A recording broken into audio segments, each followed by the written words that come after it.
Welcome back to the videotaping for ELF Rocks and Minerals. This is Center 5 and it's the Craft Center. There are two different crafts based on grade level, and this one is mineral mosaics for kindergarten through second grade. And the objective of this craft is to understand that rocks are made of minerals by making a simple craft. And so if this is your first group, this is the first thing they're going to do, it would be a really good idea to start out talking about what rocks are and what minerals are. You could discuss rocks are made up of one or more minerals, and you might even use this analogy. Think of a car being made of steel, glass, and plastic. A rock is like the car, while the mineral is like the steel, the glass, or the plastic. So minerals are the specific things made of elements that occur by themselves, and then a rock is a conglomeration of various minerals. So in this center, you're going to the kids are going to make a mosaic of granite. What materials might you go through before they do the craft? Before you actually jump into the craft, you might start out by talking about what is a mineral. This is a really great visual because it does specifically talk about the parts of a rock and about granite. The parts of granite are feldspar, biotite, hornblende, and quartz. Or also can be feldspar, quartz, mica, and hornblende.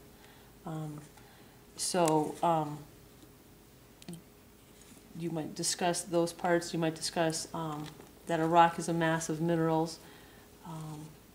And so this is a good starting point for that. You might also talk about a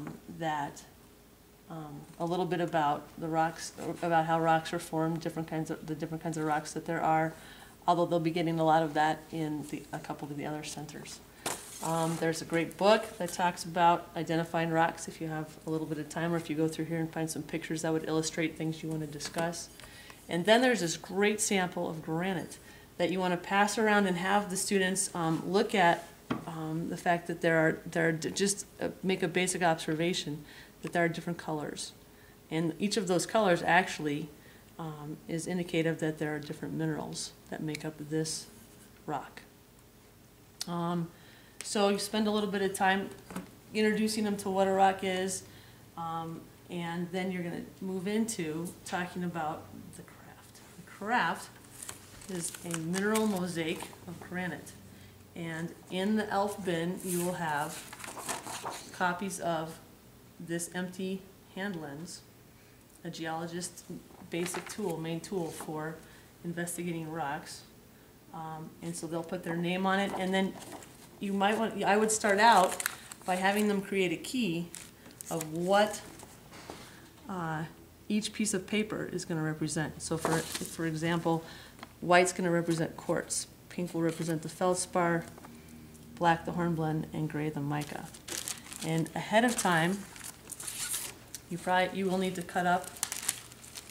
Could they tear them too? Or you could tear them, yeah. Tear or cut up little bits? Tear or cut up little bits of these colors of construction paper that will be in the bin, and then students will just start gluing them onto, in a random way. You don't have to have it be symmetrical at all because nature is not symmetrical. And you'll just start building your mosaic of granite. Yay. So the preparation is basically cutting up the pieces of paper, making sure that there are enough copies of this, and if there are not, there will be instructions what to do in the bin. You can go to the copy room, and the key for the PTA key code for keying in to use the copier will be there, and that's pretty much it. At the end of the center, if you were the parent volunteer, keep all the kids' craft, and then at the very end, give it to the teacher so she can distribute them. You don't want the kids running back and forth to their desks. Yeah. Yeah, and yeah, it's a good advertisement for ELF. Go ELF! Yay! Ta-da! Ta-da! That's the end of Center 5 for K through 2.